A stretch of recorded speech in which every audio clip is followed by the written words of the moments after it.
বর্তমান বিশ্ব প্রতিবেশের জন্য মারাত্মক হুমকি হিসেবে বিবেচনা করা হয় প্লাস্টিকজাত পণ্য। এ ক্ষতি মোকাবেলায় নানা গবেষণা ও উদ্ভাবনে ব্যস্ত বিজ্ঞানীরা। এরই মধ্যে ৩ ব্রিটিশ বিজ্ঞানী বোতলজাত পানির টেকসই বিকল্প হিসেবে তৃষ্ণা মেটাতে বানিয়েছেন পানির বুদবুদ। তারা এর নাম দিয়েছেন ওহো। কোথাও গেলে খুব সহজেই এটি সঙ্গে করে নিয়ে যাওয়া যাবে। এর উৎপাদন খরচ বোতলজাত পানির তুলনায় কম।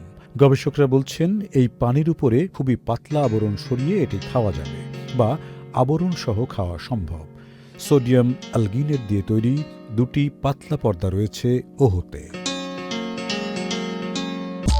NRBC ব্যাংক, সুখবর প্রতিদিন।